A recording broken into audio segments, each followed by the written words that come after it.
Salut, c'est on se retrouve pour une nouvelle vidéo Lego Review aujourd'hui du set Ninjago Dragon Rising saison 3, donc de l'année 2025, set donc que j'ai trouvé en avance, que je me permets de vous présenter, donc justement en avance avant 2025 pour que vous puissiez vous faire un avis dessus. Je parle évidemment aujourd'hui du 71 834, le robot combiné de Zane qui, petit point canon comme ça, n'est pas le robot de Zen à proprement parler dans la série, évidemment ce serait plutôt un robot sur ce petit gars, mais là n'est pas la question. Il est composé de 1187 pièces et sort normalement le 1er janvier 2025 au prix public de 99,99 €. En tout cas, on va pas plus discuter de ça puisque aujourd'hui on va parler d'Ignition tout d'abord, plus un petit tuto. Mais voilà, on va tout de suite parler de ça. Désolé, mais pour aujourd'hui, on va commencer avec les méchants parce que je n'en peux plus d'attendre. Juste ici, nous avons la mini-mission de Noct. Et ça va pas être objectif, je suis désolé, la mini-mission est incroyable. Évidemment, le petit tuto du jour concerne cette mini-mission car elle n'est pas show accurate. Comme on peut constater, Noct dans la série, dans la saison 2 notamment, n'a pas d'épaulette et surtout, il n'a pas ce chapeau, en tout cas pas dans cette couleur là. Donc on va tout de suite rectifier ça, mais d'abord faisons le tour. Le chapeau, lui, n'est pas une nouveauté. En effet, il est déjà apparu sur les films de Garmadon du film, notamment la version jungle du set, n'importe quoi, de la mini-mission jungle de la série de mini-mission à collectionner. La tête, elle, est une nouveauté avec de toutes nouvelles impressions. Le foulard, je vous fais pas l'affront, hein, c'est pas du tout une nouveauté. Les épaulettes non plus. Par contre, le torse et les jambes. Le torse et les jambes, mon dieu, elles sont magnifiques. Et ce sont de magnifiques pièces, très honnêtement, et je pense que ça marchera du tonnerre cette figurine, de par aussi le fait que ça puisse passer dans un cadre un petit peu castle. À l'arrière du torse, on a aussi donc le logo qu'on peut retrouver sur la figurine de Drix, donc on imagine le logo des 5 bannis. À l'arrière de la tête de Noct aussi, on a des petites impressions. Et pour là, je l'ai retiré le foulard, hein, mais pour des raisons évidentes. On va le laisser parce que j'ai pas envie de m'énerver sur une telle mini-figurine. Par contre, la tête est très différente de ce qu'on peut voir dans la série. En effet, si on voit ici, on peut voir que Noct a une espèce de balafre et aussi, je crois, un œil de verre. J'arrive pas trop à voir pour le coup sur ce coup. J'ai dit trop de fois coup. En tout cas, voilà, l'expression faciale n'est clairement pas la bonne. Et avec le foulard, ce sera bien mieux. On est tous d'accord là-dessus. En termes d'accessoires, il aura une lame beaucoup trop grande pour lui. Mais c'est pas grave, la figurine est toujours aussi belle. Et vous croyez que j'avais oublié? Non, je peux pas oublier ça. Non, pour le coup, voilà, il est bien mieux comme ça. On a un magnifique Noct juste ici, comme on peut le voir dans la saison 2, partie 1 et 2. Voilà, c'est magnifique, magnifique figurine. Sans doute l'une des meilleures de 2025 à mon sens pour l'instant. Voilà, c'est clairement de très beaux détails, surtout une figurine qu'on attendait depuis trop longtemps aujourd'hui. En tout cas, voilà, ça marche quand même bien mieux. Alors pour ce qui est des éléments, je vais vous dire où c'est disponible. Le chapeau sur la figurine de Garmadon Jungle. Et pour la cape, les figurines de Jestro. Aussi les figurines des Détraqueurs dans la gamme Harry Potter. Voilà, globalement c'est assez facile d'en trouver, peut-être moins aujourd'hui. Mais si vous avez de vieilles figurines, normalement vous devez en avoir au moins une. Donc voilà pour cette magnifique figurine de Noct. Juste ici, vous avez la mini-figurine de l'éclaireur draconique. Une mini-figurine qu'on a déjà vue à 2 reprises déjà sur la chaîne. Ne vous inquiétez pas qu'il y a déjà une 4e qui arrive avec le village. En tout cas, une mini-figurine qui n'est pas du tout inédite. Hein. On retrouve toujours ce récoleur de la crête, nouvelles expressions faciales, une toute nouvelle épaulette magnifique en dark pearl grey, magnifiques impressions sur le torse et les jambes. Toujours les deux tenons à l'arrière de l'armure, de magnifiques impressions à l'arrière du torse ainsi qu'à l'arrière de la tête avec les écailles de dragon. Et évidemment une horrible expression faciale. En termes d'accessoires, sa fidèle hache qui, il vient jamais sans, il n'y a jamais une nouvelle arme sur cette mini-figurine. C'est un petit peu dommage, il n'y a aucune nouveauté, aucun petit élément nouveau, même pas une petite impression sur le bras. Non, ça c'est un petit peu dommage. Bon, après, c'est pas comme si ça faisait 8 vagues de suite qu'on avait cette mini-figurine, fort heureusement. Juste ici, nous avons le guerrier draconique, une magnifique figurine, je trouve, bien mieux que son comparse l'éclaireur, car effectivement, il y a de magnifiques pièces qui ne vont pas sur l'éclaireur. De part déjà le casque en tête de dragon qui est juste magnifique. De même aussi pour les ailes qui sont donc un tout nouveau moule qui mériterait je pense un petit récolor en noir pour faire une version Oni de Garmadon. Ce serait les ailes parfaites. Une nouvelle expression faciale pour les draconiens évidemment, puis au final c'est la même pour toutes les figurines de guerriers, de même que l'épaulette, le torse et les jambes qui sont eux communs aussi aux guerriers et aux éclaireurs. La vraie nouveauté, c'est le mini dragon à l'arrière qui leur permet de voler. Et on appréciera toujours autant cette magnifique topographie à l'arrière de la tête qui leur fait cracher du feu. En termes d'accessoires, un cimetière. Avant d'attaquer un sujet qui fâche, on va commencer par Cole. Juste ici, une fionne exclusive au set. Cole donc dans sa tenue Storm, première fionne de Cole de 2025 avec donc beaucoup d'éléments nouveaux. Tout d'abord le casque qui est donc un recolor de ses comparses avec l'orange et le noir. Donc ces couleurs de Dragon Rising évidemment. Magnifique combinaison je trouve, une très belle pièce. De même pour la tête, mon Dragon Rising 2023, ça change pas. L'épaulette David J, ça c'est pas mal, ça permet de l'avoir en beaucoup plus d'exemplaires. Le torse et les jambes sont pour l'heure une exclusivité, même pour le casque. Je trouve aussi qu'avec la tête, la visière Dragon Rising, ça marche très bien. À l'arrière de la munition, on peut voir le orange qui commence à prendre le dessus sur le noir sur le casque. Et l'arrière du torse est juste magnifique, avec, on peut voir, j'imagine, enfin c'est ce que je vois, ce que j'interprète, une tête de dragon source, pour moi, le dragon source de la force. Juste ici, donc en termes d'accessoires, vous avez un katana doré ainsi qu'une magnifique prismatic blade. Comme je vous le disais avec Cole, le fameux sujet qui fâche, c'est ici la mission de Sora. En effet, la mission de Sora n'a rien d'exclusif. À part le casque qui est donc une nouveauté de cette année, la tête, le torse et les jambes sont chez Lego depuis 2023. Je comprends toujours pas pourquoi est-ce qu'on n'a pas de réédition d'une nouvelle tenue pour Sora. Et non, la tenue du Tournoi des Sources ne compte pas à ce moment-là garder une tenue commune pour chaque ninja. Je comprends pas pourquoi Sora devrait ne pas avoir de tenue au même titre Karine. Même Marine a une de nouveaux imprimés. Je comprends pas pourquoi Sora n'en a pas. Bon, au moins elle a deux expressions faciales. Ok. Mais bon, casque est magnifique aussi, ça ne change pas. De magnifiques impressions sur le bras, ok. Un magnifique chat trop mignon à l'arrière du torse, ok. Deux expressions faciales, oui. Deux katanas en termes d'accessoires, doré qui plus est, ok. Et ça reste une soirée trouvable pour 90 € moins cher. Ici, vous avez l'une des réelles surprises du set, la version de Pixal, qui est juste magnifique, effectivement. On est sur une toute nouvelle version de Pixal qui reprend ses couleurs de ses débuts, c'est-à-dire l'argenté, le blanc et le violet, pour refaire une toute nouvelle version à la sauce Samurai X. Les cheveux qui sont repris de la version Evo, de même pour l'épaulette. Néanmoins, la tête, les torses et les jambes sont une nouveauté et pour l'heure une exclusivité, même si ça ne va pas le rester. À l'arrière de la mission, en effet, elle reviendra dans le set du dragon, de l'arc dragon du Focus, si je ne dis pas de bêtises, à 80 €, ce qui risque donc de rendre cette figurine plus très exclusive. On tire tout son attirail, on peut donc apercevoir sa première expression faciale qui est donc une nouveauté. Elle ressemble beaucoup à son expression faciale Evo, mais ça n'est pas le cas. Ici, toute nouvelle expression faciale avec donc bien le bas du masque sont similaires à celui des ninjas. Magnifiques impressions encore une fois, hein. À l'arrière du torse, c'est magnifique. En termes d'accessoires, ce sera le sabre de Lloyd. Avant de commencer cette review, j'aimerais qu'on discute de ce petit démon. Évidemment que non. Voilà, on en a l'affaire de ce petit démon brick. Je vais tout de suite retirer la boîte pour qu'on puisse mieux apercevoir notre robot préféré, ici présent donc, qui est un robot combiné, c'est-à-dire qu'en réalité, on a plusieurs véhicules pour n'en former qu'un. On va pas s'attarder sur les détails comme ceci parce que ça va être un peu compliqué sinon. Donc je vais tout de suite démonter devant vous, ça va être assez simple d'ailleurs, c'est assez intuitif. Je vais revenir sur ça en même temps que je démonte. C'est assez intuitif comment c'est fait. Globalement, si vous avez vu quelquefois l'image du set, vous savez comment faire. Globalement, c'est assez intuitif et c'est assez marrant. Donc juste ici, nous avons un autre personnage, Big Zane. Donc, on a aussi notre très cher Ryu, juste ici, notre Ryu national, voilà, qui va bien évidemment pouvoir se mettre sur ses quatre pattes, tel le quadrupède qu'il est. Tac, voilà. Donc, notre cher Ryu. Puis ensuite, nous avons juste ici le Jet, qui du coup doit avoir juste ici la tête du Jet. Juste ici, le réacteur du Jet. Tac. Là, on tourne. Je sais plus.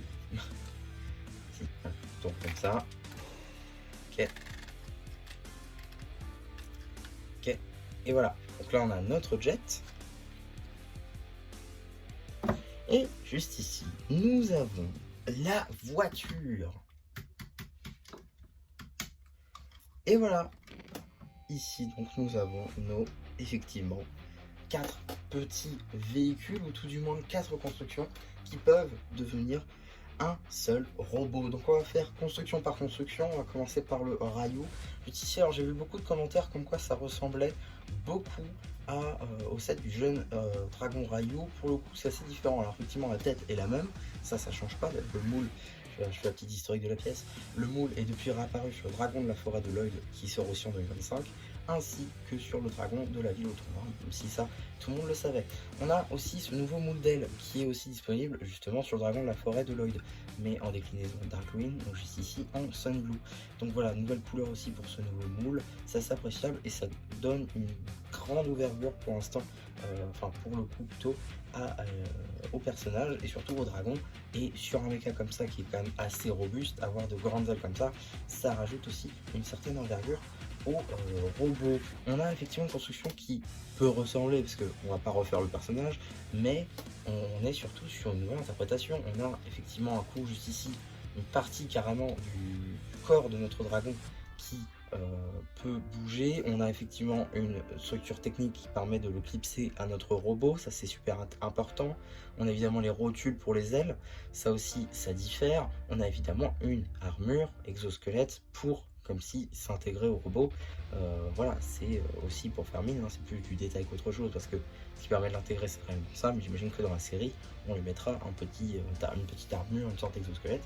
On a aussi une petite amélioration au niveau de sa queue, effectivement, juste ici avec l'espèce de griffe qu'il avait des deux côtés, avec le côté doré aussi qui ressort, qui est beaucoup plus show accurate je trouve que sur le set qu'ils avaient sorti l'année dernière. On a aussi les mêmes détails au niveau des jambes, mais là encore on ne se refait pas, c'est le même personnage, donc ils vont pas changer quelque chose qui était déjà bien à la base. On a ensuite le deuxième véhicule, cette fois-ci qui est donc la voiture qui elle est faite pour Pixar, vu ce qui est dit dans les descriptifs. On a donc deux cockpits, un pour la mini figurine que quiconque peut conduire d'ailleurs, et un avec des missiles orientables, ça c'est plutôt sympa, missiles évidemment nouvelle génération.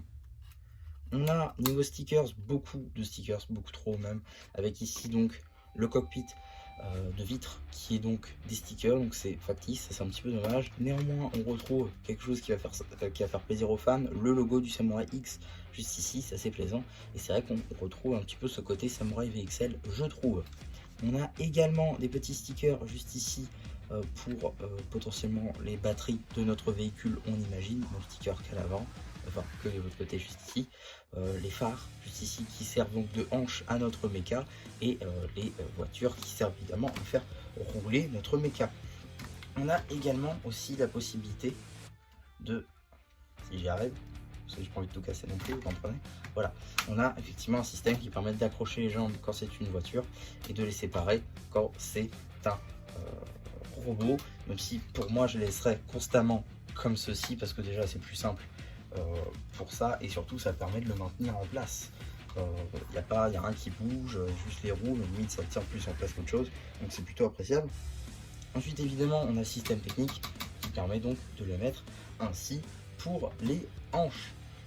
On a ensuite évidemment le jet, juste ici le jet qui est donc assigné à Sora avec beaucoup trop de stickers, puisqu'on retrouve 1, 2, 3, ouais 3 stickers sur la même pièce, ils ont abusé, évidemment on le fait x2 donc 6, 7, 8, 9 et 10, voilà 10 stickers. Effectivement on a une pièce tampographiée, attention, on a une pièce tampographiée qui est la même que le Battle Pack à 10 €, donc encore heureux qu'elle soit tampographiée. Donc voilà, globalement, c'est pas du tout une nouvelle pièce, enfin c'est une nouvelle pièce de 2025, oui, mais c'est pas une nouvelle pièce exclusive au set. Donc voilà, cockpit évidemment pour Sora, ça c'est assez appréciable. Alors dites-moi ce que vous en pensez, hein. Pour moi je pense que c'est juste de la déco, mais ça, on dirait pas les petites marques des Formling, je le disais juste avant que ça coupe, donc les marques des Formling, effectivement donc les métamorphes du royaume de non-retour. Je trouve que ça ressemble un petit peu, je sais pas si c'est un lien, peut-être ça m'influe aussi la petite rumeur qui a glissé comme quoi les 5 manies ont atterri dans le royaume de non-retour. Après voilà, vous interprétez ça comme vous voulez. En tout cas là encore une technique assez intéressante qui donc comporte les mains ainsi que le corps lui-même de notre mecha. Voilà, ça c'est assez appréciable je trouve. Voilà, une assez bonne construction, et là encore, assez intuitive, assez intuitif pardon, sur la manière de fonctionner. Donc on va aussi pouvoir mettre notre très cher Ryu juste ici. Tac, voilà, donc on le clipse avec ça, et voilà. Là il est clipsé, il bouge plus, et on est donc sur un magnifique robot, à l'exception ici de ses mains. Voilà, on va pouvoir les mettre juste ici, et là aussi. Et voilà, évidemment on peut interchanger les deux, hein, c'est juste que c'est comme ça dans cette. Tac. Et on a ensuite une toute dernière construction qui est sans doute la plus intéressante pour beaucoup. Désolé pour toutes ces interruptions, j'ai beaucoup de choses à tourner en même temps, du coup je tourne à différents moments. Et il se peut que je garde beaucoup de vidéos dans mon téléphone et j'ai des problèmes de stockage, bref. Du coup j'ai dû me mettre sur le bureau, bref c'est compliqué, bref je ne vais pas vous expliquer ça parce que vous n'êtes pas là pour ça. En tout cas donc la construction dont je parlais avant que ça coupe, le fameux Big Zane, donc ce corps de Zane visiblement si on suit les descriptifs ou l'X des épisodes, on serait sur un Zane qui a subi des dommages et dont Pixel, du coup présent dans le set, reconstruirait un nouveau corps beaucoup plus mastoc pour combattre aussi accessoirement les 5 bannis. Donc un corps très intéressant qui selon moi va rejoindre effectivement mes figurines de Zane. En tout cas donc une construction assez intéressante puisqu'on est sur l'échelle quasiment d'une Big Fig. Voilà, l'échelle d'une Big Fig beaucoup plus articulée pour le coup, avec évidemment une tête tournante, même si cette caractéristique est beaucoup moins d'actualité étant donné que maintenant les Big Fig elles aussi peuvent tourner la tête. En tout cas on a effectivement une brique 2x2 technique, d'autant plus de couleur blanche, tampographiée avec évidemment le logo et les yeux de Zane. Donc voilà, ça fait tout. Et effectivement, on comprend que c'est Zane aussi de par les stickers qu'on a ici ou encore là. Et évidemment, l'autre sticker qui est là qui représente évidemment le cœur de Zane, sa batterie. On a ensuite beaucoup d'articulations au niveau des hanches, au niveau des, pas des genoux, mais des pieds tout simplement, ici au niveau des épaules, au niveau des coudes aussi, on peut donner des coups de katana comme ça, là c'est assez appréciable. À l'arrière on a une petite accroche évidemment pour accrocher juste ici, et aussi on a ça. Alors pour le coup je sais pas pourquoi est-ce qu'on a ces espèces d'antennes là qui sont évidemment clipsées donc sur les trous techniques que propose la brique, donc ça c'est assez appréciable. Pour le coup c'est de beaux détails je trouve, et ça marche assez bien. Et j'avais vu aussi que beaucoup voulaient pourquoi pas une Big Fig de Zane. Personnellement je trouve que c'était le bon choix aussi comme d'autres, de faire en brick build parce qu'on a beaucoup plus de possibilités en fait de pose qu'avec une Big Fig classique, parce que les bras déjà sont pas orientables comme ceci, pas non plus comme ça. Enfin, voilà, c'est assez compliqué de faire un Zane comme ceci avec une Big Fig je pense, et c'est parfait la construction comme elle est là. On peut effectivement voilà, la disposer sur le robot, cela va de soi, avec voilà, en la mettant ici, comme ceci, et voilà, globalement il est sur le mecha. Personnellement je considère que ça marche aussi très bien sans, et ça participe au fait que le robot appartienne à Ryu et non pas à Zane, même si Zane est sur le set, enfin est sur le titre du set. Personnellement je considère que ce robot est à Ryu, et donc aussi ça me permet d'avoir juste ici dans ma collection de Zane sans pour autant devoir en acheter deux, parce que je vous avouerai que ça me saoulerait pas mal d'aller chercher toutes les pièces qui sont là juste pour le mettre là et dans ma collection. Donc voilà, ça me va très bien comme ça, et encore heureux que ce soit mes 4 Ryu honnêtement. Et franchement honnêtement voilà, ça passe assez bien à côté d'une figurine. Là encore c'est plutôt bien fait je trouve.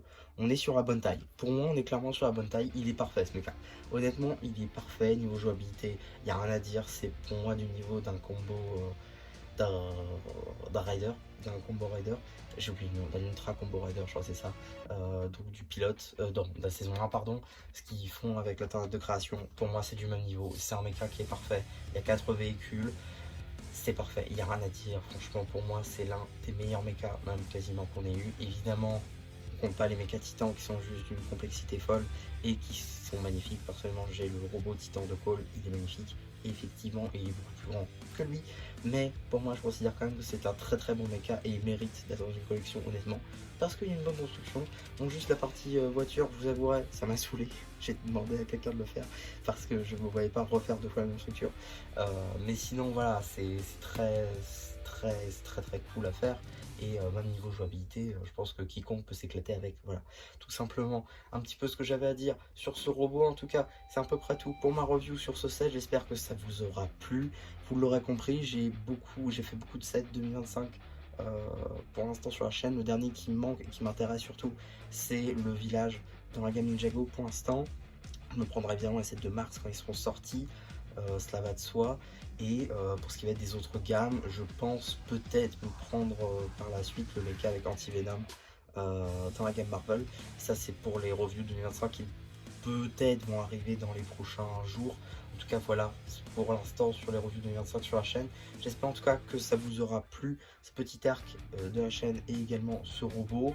N'hésitez pas à me le dire en commentaire. Surtout donc, n'hésitez pas aussi à liker la vidéo, à vous abonner. Et voilà, bah du coup, c'est une revue qui vous dit bye bye.